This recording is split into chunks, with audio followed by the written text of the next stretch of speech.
So one of the cool and interesting things about building a physical products brand if you've got factories in China is that you actually can get to visit China. And over numerous trips and numerous experiences in 20 plus factories that I've worked with over the years, I've dialed in what I think is a pretty clean approach to effectively and efficiently visiting China for the biggest impact and frankly for the biggest fun factor. So the purpose of this video is really just to review my approach to traveling to China and meeting with factories. So to start, I think it's really important to realize that business is human. I think that we think oftentimes very transactionally about business sometimes and get caught a little bit too much in the spreadsheets and the numbers and forget that there's human beings basically at every point of building a business. So for me, the biggest benefit of visiting China is actually reinforcing and deepening relationships. I mean, there's other things about developing products, visiting factories. There's definitely some tactical benefits to visiting China, but I think you should orient yourself to realize that the biggest benefit of going to China is that you can deepen the relationships with new or existing factories. And why this is important is that the shit's always going to hit the fan. You're going to need to have a price change. You're going to need to have a major negotiation. And it is simply just so much easier when you've built a personal relationship and bond with the people that you're doing business with. It's human nature. And it's especially human nature with Chinese culture, which we're going to get into in the norm section in a separate video. But I've always gained major negotiating leverage after visiting China, and I think you should think about that when you're orienting a trip there. So Canton Fair is one option to do this, which is basically a massive trade show that happens a couple times a year in China where basically every factory in the country across, I think it's like 2 or 3 weeks, will be at this Canton Fair, and they have different sections depending on what the industry is. It's really efficient for bulk sourcing, so like going out and finding dozens of potential factories or products that you can actually source all in one spot, and you can kind of tweak and do a lot of those things that may take weeks or months via WeChat and remote. You can kind of do all that real time. It's really good for vetting products. The other thing is, even if you've got existing factories, they'll all be typically in Guangzhou for the Canton Fair all in one spot, so you can typically meet them in person, kind of all in one fell swoop. But for me, I think that you lose out significantly on the relationship building portion, which is one of my key things that I like to do when I go to China, and you don't get the factory visits. So one option is Canton Fair. I've been, I think, once or twice. It's okay for me, but my preference is to actually go and visit factories separately to the Canton Fair. But Canton Fair is definitely an option and maybe one of the best ways to do it if you're going to China for the first time. But my general approach to visiting China is that to visit in about 7 to 8 days. I've done it up to 3+ weeks before. I've done different time frames. I find the sweet spot is at 7 to 8 days, both in terms of my energy and efficiency. I like to visit 2 factories a day, one for lunch, usually when there's something less strategic or I don't have like a real kind of cornerstone leverage point I need to build. I'll meet them for lunch. I'll also typically meet my new factories for lunch. And then I'll have another factory in the afternoon that I'll meet, and then we'll go for dinner. So it's basically this gauntlet of 2 factories per day, one in the morning and lunch, and then one afternoon and dinner. I typically go south to north, so I'll fly into Hong Kong typically, move my way into Shenzhen, and then I'll slowly work my way up and then kind of wrap up in Shanghai, which is where like Ningbo, Ninghai, a lot of those factories are, and then I'll fly to Shanghai. You'll kind of want to map out, depending on what your product suite is and where your factories are, where you want to start and end. But I generally like to come into one spot and fly out of another. It just tends to be more efficient, especially if you're going to pack everything into 7 to 8 days. So in terms of travel prep, just some things that I've kind of picked up over the years. I rarely, if ever, check a bag now. I did that in my earlier trips, like especially when I was doing like the 3+ week ones, and it's just a pain in the ass, number one, to carry a big bag because you're going to be traveling a lot. You're going to be in buses, you're going to be in trains, you're going to be in cars, you're going to be moving every couple days to different cities. It's just a pain in the butt to have a big bag. Plus, without fail, airlines lose luggage, right? And so you don't want to just be stuck with all of your gear in your bag that gets lost. If you are going to check a bag, I'll typically just check my gift bag. We'll get into this in the norms video as well, but it's a common practice to bring gifts when you visit China to each of your factories, which can be a little bit difficult if you're just doing a check bag. So in my last trip to China, as an example, I took like whiskey glasses. We have a High West Distillery as a major like whiskey thing here in Park City, Utah. So I brought a bunch of whiskey glasses as well as some whiskey. So I just packed those in a separate bag that was checked. And if it gets lost, it's not the end of the world. But everything else, you should actually bring your bags with you on the plane. I like to have Ambien for both the plane and first night. One of the difficult things about traveling to China is it really messes up with your sleep schedule. So you want to try to align your sleep with China as soon as possible. And you want to try to sleep on the plane if you can. So sleeping pills do help with that. So I'll typically have some for that first plane out so I can try to get as much sleep as possible. And then the first night, you're typically going to land in China at like 7 p.m.-ish, 8 p.m.-ish. And you may not quite be tired and you may kind of fall asleep and then wake up in the middle of the night. So to really kind of kickstart your sleep schedule, I'll typically take another Ambien that first night, and it helps to reset your schedule. You want to get some money on WeChat. I spoke about that in the previous module, but it's very difficult now with credit cards and or cash in a lot of places, especially train stations. The difficult thing about loading money on WeChat is you need to have a Chinese bank to load it. So I'll typically send one of my vendors, or if you've got an employee in China, send them money and then have them load money onto your WeChat account is the best way to do it. Depending on what time of year you go, but really anytime from like May to October, it's usually really humid, hot, and sweaty in China. So just prepare for that. I like to wear like light, like wicking clothes, things like that are comfortable. The other thing I think is really important is that you think, oh, okay, I'm going to do all these business deals, whatever else. I should be wearing a suit and a shirt, whatever else. Be super casual. I have not been to a factory where anyone's worn like a button-up suit or suit jacket. Most people are in like golf shirts, t-shirts, shorts. Casual dress is super common in China. You don't need to worry about that at all. One thing to realize about China is it's a gauntlet in terms of travel. Most of the factories are about an hour outside of the major cities, so just be prepared that you're going to be on trains, buses, and cars for like 2+ hours a day. It's just the nature of the beast. It's usually like an hour travel to the first factory, then you travel to lunch, then you go to the second factory, which is like another hour, and then you got to go back to your hotel. Like you're going to be in vehicles a crap ton. So just keep that in mind in terms of packing and the gear that you want to bring with you. I usually like to have like a day bag, like a simple little backpack that you can bring your day gear with you. But just keep that in mind when you're traveling. And then a final like travel prep tip is I prefer to honestly like immerse myself in the culture. I like to eat Chinese food my entire time that I'm there in all the different regions. Sometimes it's weird, sometimes it's not exactly what you'd want, but honestly, I find that to be a fantastic part of ingraining into the culture, bonding with folks. Food is a major part of the culture in China, especially in doing business. So I would just say avoid eating Western food. If you are going to eat Western food, probably your best bet is KFC. They've got like KFC and McDonald's. And KFC is different in China than what it would be in your country.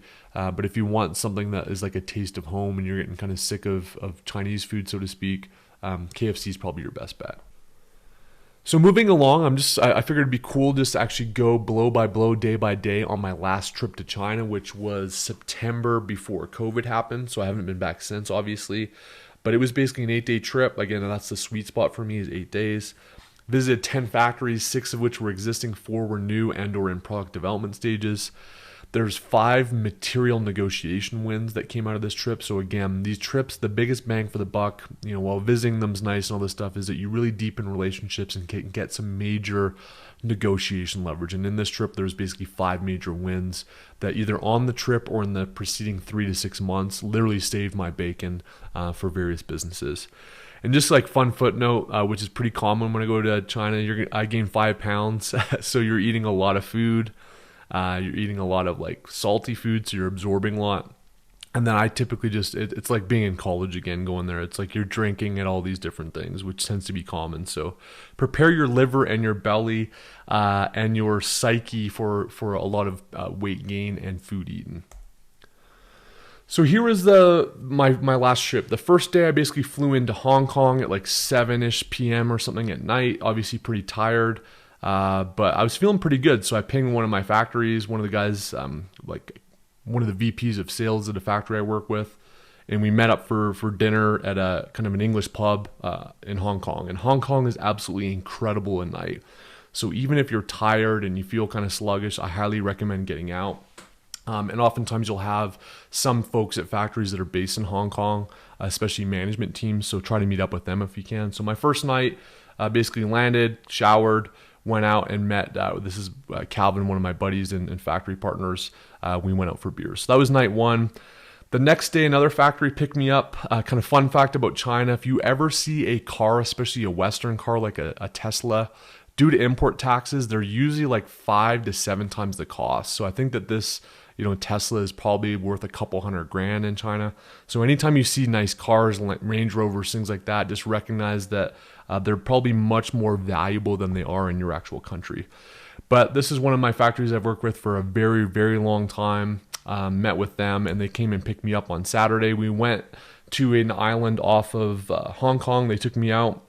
We had really cool fresh seafood. We went on a hike. It was kind of a really badass adventure. Here's us on one of the beaches there. Again, try to integrate fun and business wherever possible. And you may think, oh, this isn't really business. But again, this is relationship building. It's deepening the connection you have with folks. And this comes in really handy when you're in the trenches doing business. That there is the factory owner, Steve. I've become really close with him over the years. And we've done a ton of business together. And I think that we both helped both our careers and lives over the years. So it was cool that they picked me up for this trip. We then went out in Hong Kong at night. Again, had some beers and dinner and stuff. Hong Kong is just, again, one of the most livable, cool cities I've ever seen in the world. I have a ton of fun when I'm there. The next day, I basically woke up, and this was a travel day to go from Hong Kong. This was a Sunday to go from Hong Kong to Shenzhen. And so I actually love to get in a little bit of fun when I'm there. So I did a Dragon's Back hike that morning. So I woke up in the morning and, navigated buses and trains and some weird stuff to be able to get here. But did the Dragon Back hike, which was super cool. If you're ever worried about navigating trains and getting lost, which is going to happen, you just got to realize you're not going to be perfect. I just took a picture of this and then messaged my buddy Horace, who is the guy I went out with the night before, and I'm like, hey dude, here's where I'm at. Where do I need to go to get back to my hotel? So just keep people on the line. Factories, or if you've got employees in China, they can help you navigate things if you get lost. And there's oftentimes enough people that speak English that they can help you, determine where you need to go and where you need to be.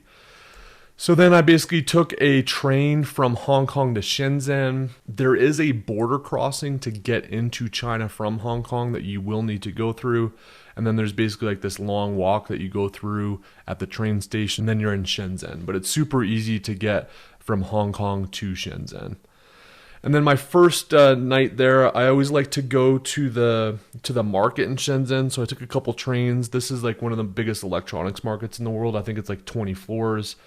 It's just fun to check stuff out. There's oftentimes really interesting product ideas and just things that happen really early on that come out of this market.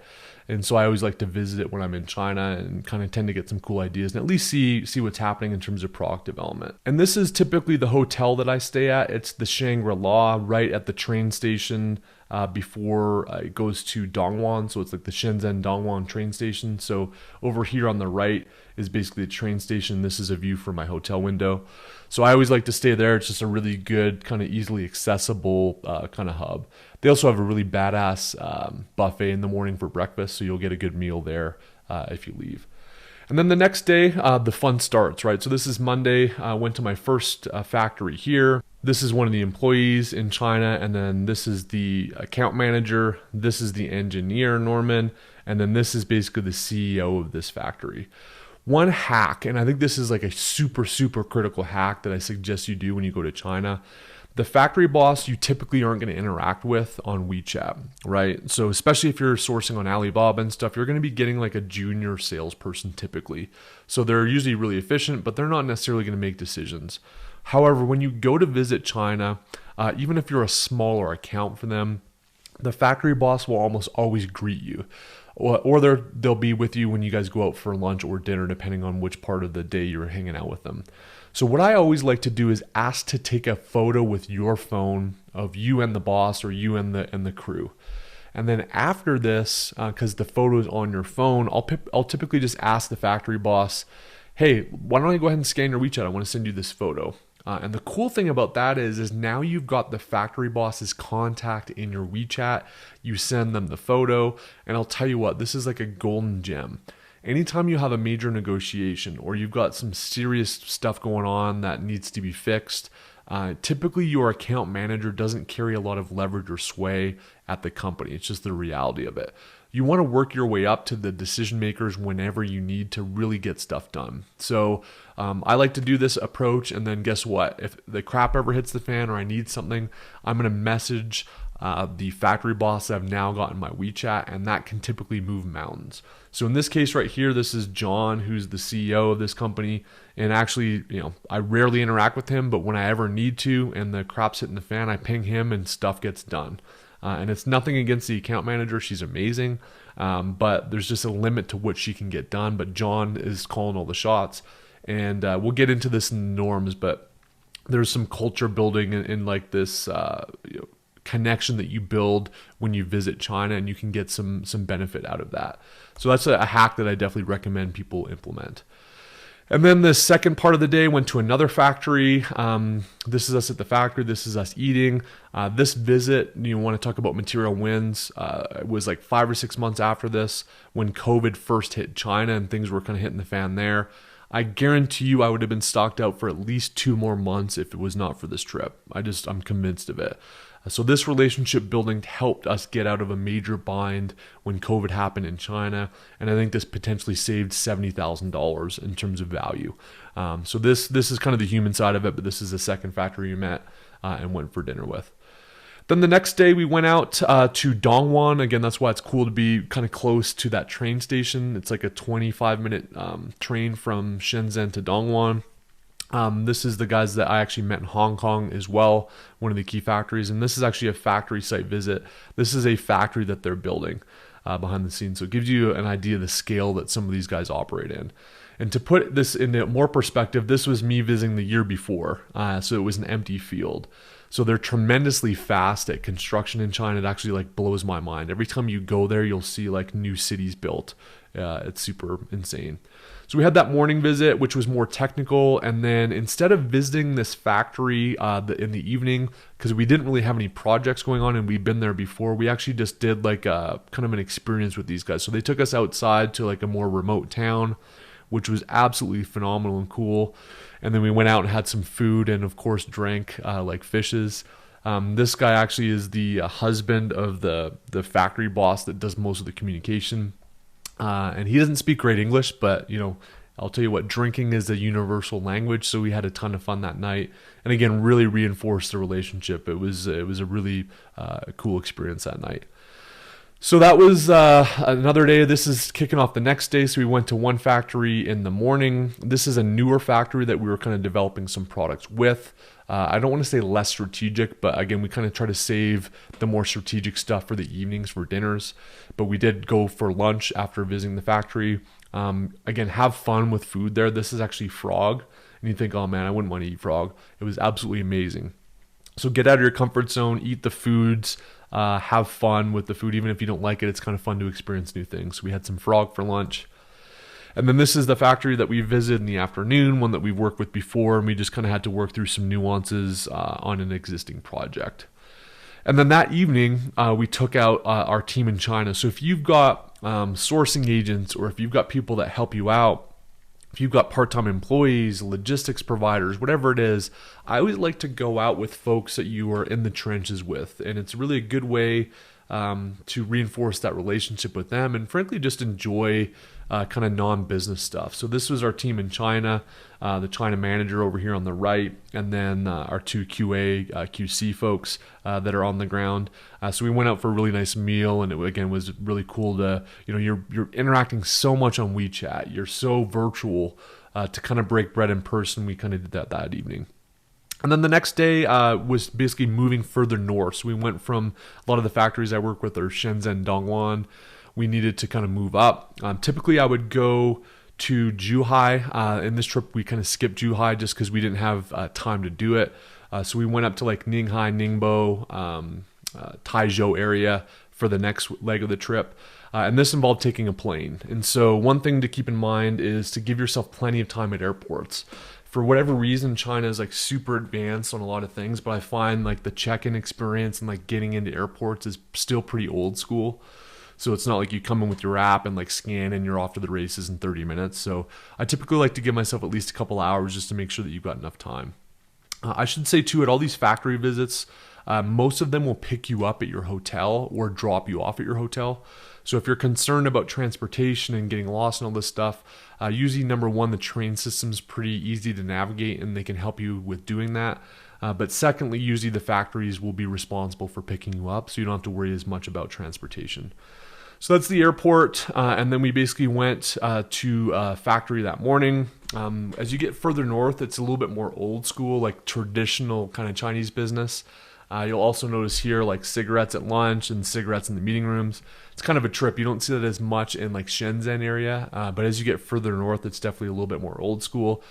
So this was factory visit number one at lunch. So we went to a hotel at night and just, you kind of get a kick out of some of the signs and stuff when you travel to different countries, but I thought this was kind of funny. And then we had a kind of a really elaborate dinner. Again, what's really cool about China is they really want to like, show their lives, have nice meals, experience things together. I really like the ritual nature of that. And so that factory we met with for lunch took us out for dinner. This guy here on the right is one of his best friends, and he owns the largest like box cutter factory in the world. So I think this guy does something crazy like 500 million a year or something. So you just get some really cool stories there. We had a really fun night. This is one too. You can see like they did like elaborate sand with the logo, and then just the food was just off the charts good. Again, as you get further north, like very ritualistic, everyone's smoking. They will offer you a cigarette. It's not rude to not accept it. But they'll always offer you cigarettes. They'll offer you drinks. It's kind of part of the culture, which I thought was kind of fun. And then we had some fun. You can see here we, a couple of them got a little bit, didn't make it as smooth, but we had a good time. So have fun when you're there too. This is, like I alluded to in the last video, I was so freaking hungover and so thirsty, and I wanted this water so bad. But you need to scan a QR code and use WeChat to pay. So this is why it's good to load some money. And then this is just a picture of the train ticket. I would highly recommend going to first class. It's literally like, I think it's like $10 or $7 or something more. But you get a really quiet cabin up at the front of a train, and it's a little bit easier to get on and off. So you'll see here 8A. I would just always recommend getting the upgrade to first class when you take a train. It's super inexpensive. And then that next day I got picked up. We visited another factory. This is one that we were evaluating for some component parts. So this is that factory visit there. And then I wrapped up with meeting another factory that I'd already visited before, so I didn't need to see their factory. So we just met for dinner that night in Shanghai. And that was it. So, kind of just a summary, right? I like to do 8 days is kind of the sweet spot for me. I like to integrate 1 to 2 days of fun if I can. Hong Kong is typically where I'll spend a lot of that time. It's just an amazing city. I personally work south to north and then fly out of the north. But I would kind of map out the best kind of chain of events for you to fly in and out. But you don't need to like fly in and out of the same spot. I think that it's more efficient to kind of go from one direction in China to the other. I like to visit 2 factories a day if I'm not in kind of fun days. Getting a boss's WeChat, if you don't have it already, should be one of your number one goals when you visit a factory. It pays itself off huge. I've used that trick so many times, and it's so nice to have the boss on WeChat to get stuff done when it matters. For existing factories, for me, it's all about relationships. So I don't even necessarily need to visit the factory unless we've got a project going on. It's not always productive. Like it kind of feels like, well, damn, I like drove an hour here. We talked a little bit, then we went to eat, and it doesn't feel like you're getting stuff done. But I'm telling you, those relationship moments, breaking bread, grabbing food, grabbing drinks, like really helps reinforce those relationships. And then for new factories I'm visiting, that's a little bit more about like productivity, right? Like working on new products, making sure that their factory's legit, kind of seeing it on the ground. It can be a little bit more tactical when you're visiting new factories. So that is visiting China. I hope you got a kick out of it.